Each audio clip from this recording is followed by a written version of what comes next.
I never thought I'd find myself in this situation, but when my stepdad walked into my room that night, everything changed. My mom wasn't home, and the silence in the house hid the storm brewing inside me. What happened next still haunts me, and I can't believe I let it happen. I never considered myself someone who'd cross boundaries or get caught up in something so forbidden.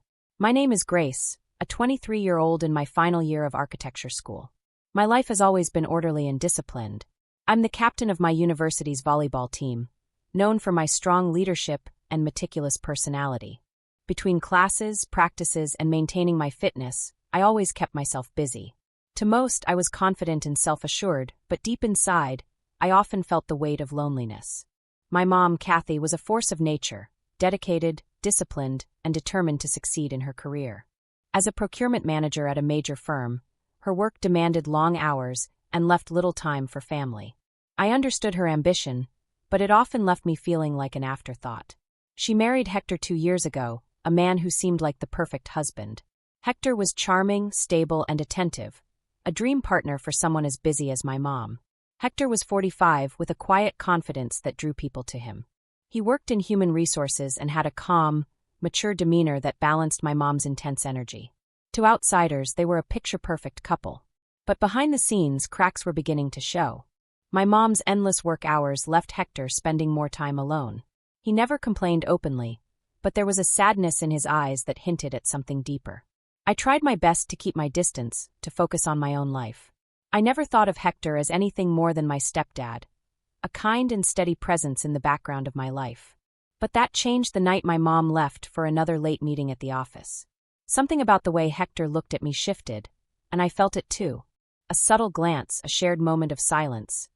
It was enough to send my mind spiraling into confusion. That night, I found myself making dinner for the three of us. My mom barely looked up from her phone during the meal, only to leave abruptly for work once again. As the door closed behind her, the silence in the house felt heavier than usual. Hector stayed behind, his usual bright energy replaced by something more somber. And that's when everything began to unravel. The days after that evening felt different. It wasn't something I could easily put into words, but there was a shift, like a silent undercurrent pulling me towards something I didn't fully understand. Hector's usual calm and collected demeanor seemed to falter at times, and I found myself noticing things about him I'd never paid attention to before.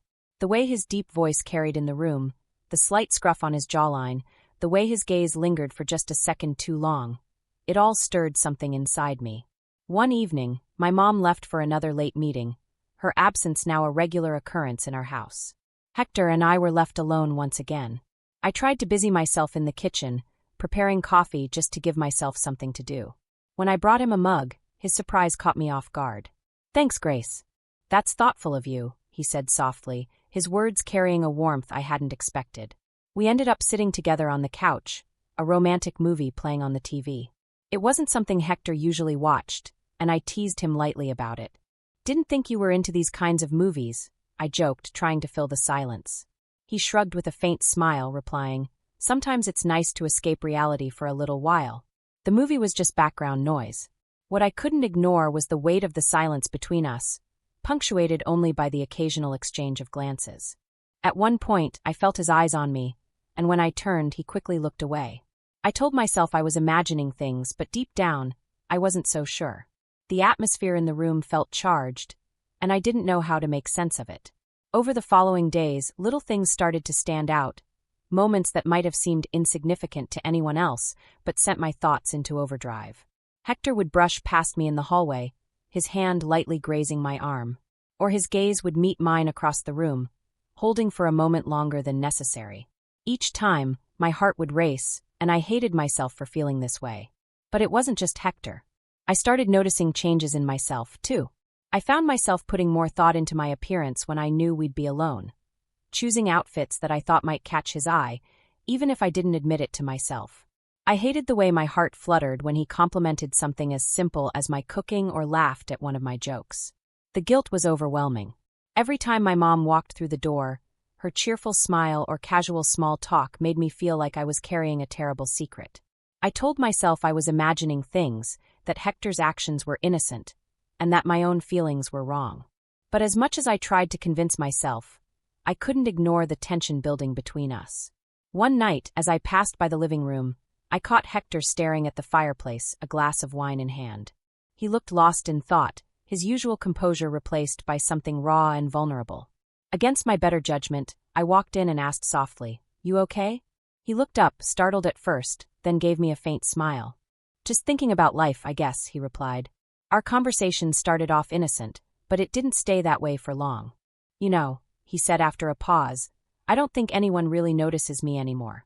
Not in the way they used to." His words hit me harder than I expected. Was he talking about my mom? Or was it something more? That night, as I lay in bed, I couldn't stop thinking about the way he'd looked at me, the way his voice had softened when he spoke. Something was happening between us, and no matter how hard I tried to ignore it, I knew I couldn't stop it. I didn't want to acknowledge the feelings building inside me, but they refused to be ignored. Every glance Hector and I shared, every moment alone, only deepened the connection between us. It was subtle at first, an unspoken understanding, a shared silence, but over time, the boundaries between us began to blur. I knew it was wrong, but some part of me was drawn to him in ways I couldn't explain.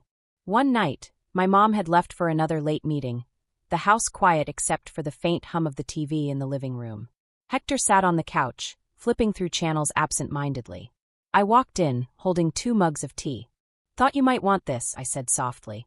He looked up, surprised, then smiled as he took the mug from my hands. "Thanks, Grace. You're always so thoughtful." I sat down beside him, the cushions between us a fragile barrier that seemed to shrink with every passing second. A romantic movie was playing again, another one of those cliché stories about forbidden love. We started talking, our conversation flowing easily as we commented on the characters and debated their choices. I couldn't help but notice how he seemed to lean in just slightly when I spoke, his eyes locking onto mine in a way that made my heart race. At one point, I laughed at something he said, and our eyes met. There was a spark there, an unspoken electricity that neither of us could ignore. I quickly looked away, pretending to adjust the throw pillow on my lap, but I could feel his gaze lingering on me. My heart pounded as I tried to keep my breathing steady. The air in the room grew heavier, the silence between us charged with something I couldn't name. I shifted slightly, my movements causing my tank top to cling tighter to my skin. Out of the corner of my eye, I saw him glance at me, quick, almost hesitant, but enough to send a shiver down my spine. I told myself it was nothing, that I was imagining things, but deep down, I knew the truth. "Hector," I said softly, breaking the silence. He turned to me, his expression unreadable. "Do you ever feel lonely?" The question hung in the air, heavier than I intended. He hesitated, then nodded. "Sometimes," he admitted. "It's hard not to when your partner is always busy, always somewhere else." His words hit me harder than I expected. I wanted to comfort him, to say something that would ease the sadness in his voice, but I didn't know how. Instead, I reached out, my hand resting lightly on his arm. "You're not alone," I said quietly. "I'm here." He looked at me then, his gaze intense and searching. "You're a good person, Grace," he said, his voice barely above a whisper. "Too good for this." I didn't know what he meant, but his words sent a wave of emotion crashing over me. Before I could stop myself, I leaned in, my heart pounding in my chest. Our faces were inches apart, the tension between us almost unbearable. I could feel the heat radiating from his skin, the faint scent of his cologne lingering in the air. My mind screamed at me to stop, to pull away, but my body refused to listen. Slowly, almost hesitantly, I closed the distance between us, my lips brushing against his in a kiss that was as soft as it was forbidden. For a moment, time seemed to stop. His hands rested lightly on my waist, sending a warmth through my body that I couldn't ignore. The kiss deepened, our movements tentative at first but growing bolder with each passing second. It was intoxicating, the way his touch made me feel, wanted, needed, alive. When we finally pulled away, the room was silent, the weight of what we'd just done settling over us like a heavy blanket. I couldn't look at him, my mind racing with guilt and confusion. I should go," I whispered, standing up abruptly. But as I turned to leave, his hand caught mine, stopping me in my tracks. "Grace," he said, his voice filled with a mix of desperation and regret. "I'm sorry. I didn't mean for this to happen." I shook my head, tears welling up in my eyes. "Neither did I said softly. "But it did." That night, I lay awake in my bed, replaying the moment over and over in my mind. I couldn't shake the feeling of his lips on mine, the way his hands had felt against my skin. I knew it was wrong, but some part of me didn't want to let it go. Over the next few days, things between us only grew more complicated. Every glance, every accidental touch, carried a weight that neither of us could ignore. The tension between us was palpable, a constant reminder of the line we had crossed. And yet, I couldn't bring myself to regret it. The tension between Hector and me had reached a boiling point. Every interaction felt charged, every shared glance filled with unspoken emotions. I told myself that I needed to stop, that this couldn't go any further. But every time I tried to put distance between us, something pulled me back. It was like I was caught in a storm, unable to find my way out. One evening, my mom announced she'd be working late again. As she grabbed her laptop bag and keys, she kissed Hector lightly on the cheek. "Don't wait up," she said with a smile before heading out the door. I couldn't help but notice the way Hector's smile didn't quite reach his eyes. He watched her leave, the door clicking shut behind her, and then turned back to the kitchen where I was finishing the dishes. For a while, we pretended everything was normal. I stayed in my room, trying to focus on a school project, but my thoughts kept drifting back to Hector. The way he'd looked at me earlier, the subtle tension in his voice when he spoke, it was all too much. I knew I couldn't keep avoiding him forever. The house felt too quiet, too suffocating, and I found myself wandering back downstairs. Hector was in the living room, a glass of wine in his hand and a movie playing softly in the background. He looked up when I walked in, his expression unreadable. "Couldn't sleep?" he asked. I shook my head, sitting down on the couch across from him. "No, just needed some air." For a while we sat in silence, the only sound coming from the TV. I could feel his gaze on me, but I didn't dare look at him. My heart was pounding in my chest, and I hated the way my body betrayed me. Finally, he broke the silence. "Grace, about the other night." His voice trailed off, and I looked up at him, my breath catching in my throat. "We don't have to talk about it," I said quickly, desperate to avoid the conversation. But he shook his head. "No, we do. I need to say this." He set his glass down on the coffee table, leaning forward slightly. "What happened? It wasn't right. I know that. But I can't stop thinking about it." His words sent a wave of emotion crashing over me. I wanted to deny it, to tell him he was wrong, but the truth was, I couldn't stop thinking about it either. "Hector," I began, my voice barely above a whisper. "I don't know what to do. I don't know how to feel." He looked at me then, his eyes filled with a mix of longing and regret. "I never meant for this to happen," he said. "But I can't ignore how I feel. And I don't think you can either."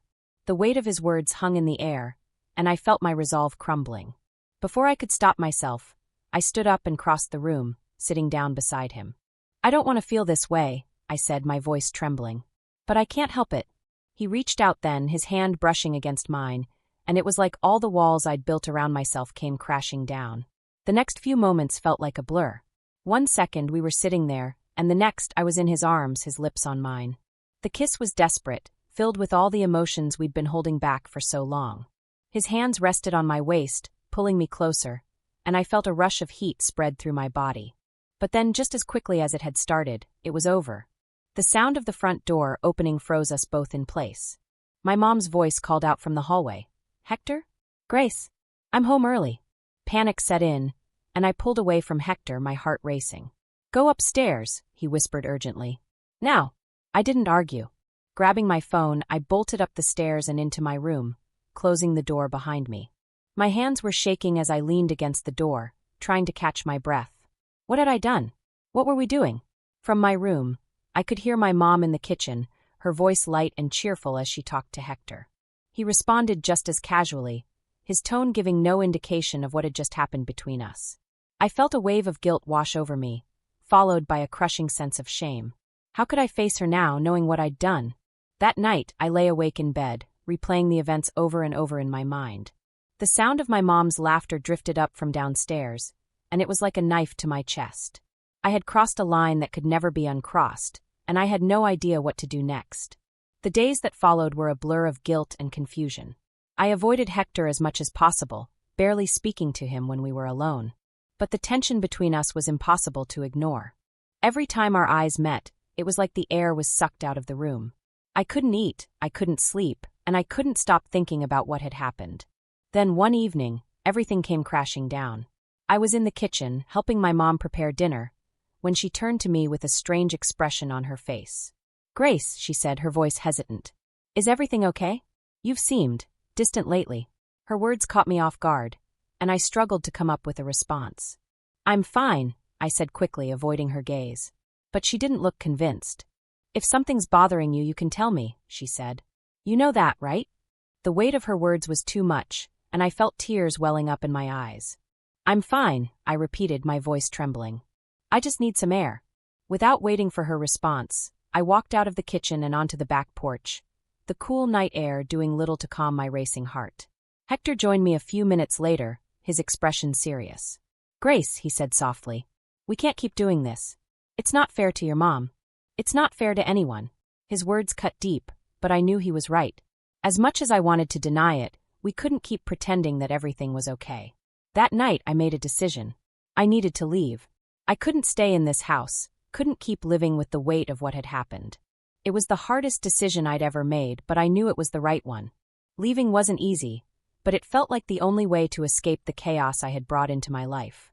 The morning after my decision, I packed a small bag with just the essentials, clothes, toiletries, and a notebook where I'd scribbled fragments of my thoughts in restless moments.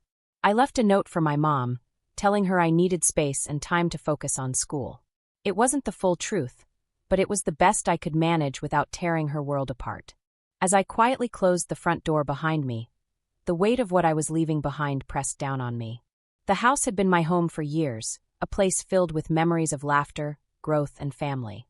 But now it felt like a prison, a constant reminder of the betrayal I had allowed to happen. I moved into a small apartment near campus, throwing myself into my studies and volleyball practice in an attempt to distract myself. But no matter how hard I tried, I couldn't escape the lingering guilt. Every time I closed my eyes, I saw Hector's face. I heard his voice. I felt the warmth of his hands on my skin. And then, inevitably, I saw my mom's smile, the way she trusted me, the way she trusted him. It was enough to make me feel like I was drowning in shame. Hector tried to reach out once, texting me late one night. His message was simple: "Are you okay?" I stared at the screen for what felt like hours before finally deleting the text. I couldn't respond. I couldn't risk opening that door again, knowing the damage it had already caused. But even as I tried to cut ties, a part of me longed to hear his voice, to feel his presence. It was a vicious cycle, one I didn't know how to escape. My mom, oblivious to the real reason for my sudden departure, called me frequently. She'd talk about work, ask about my classes, and update me on the little things happening at home. Every time her name appeared on my phone, my stomach twisted in knots. I wanted to tell her the truth, to confess everything and beg for her forgiveness. But I couldn't. The thought of seeing her hurt, of watching her world crumble, was unbearable. One evening, a month after I'd left, she called me with unexpected news.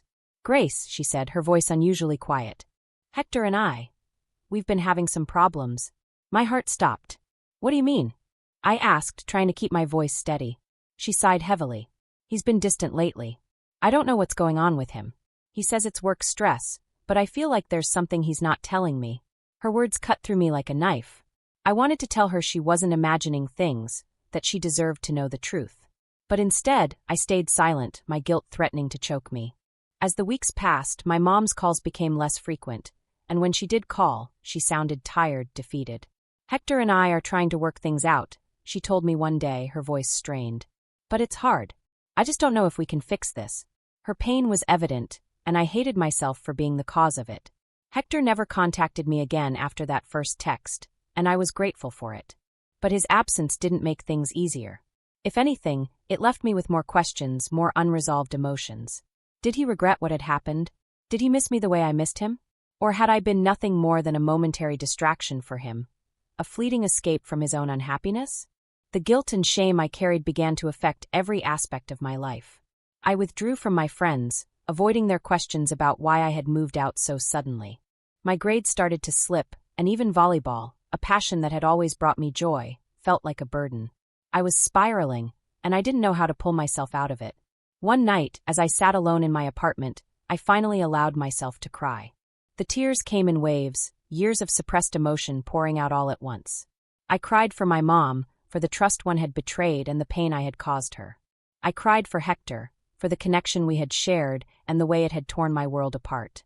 And most of all, I cried for myself, for the person I had been and the person I had become. In the weeks that followed, I started seeing a therapist.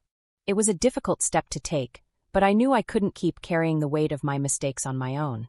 Through those sessions, I began to confront the choices I had made and the reasons behind them. I started to understand the loneliness and longing that had driven me to seek connection in the wrong places. And slowly, piece by piece, I began to rebuild myself.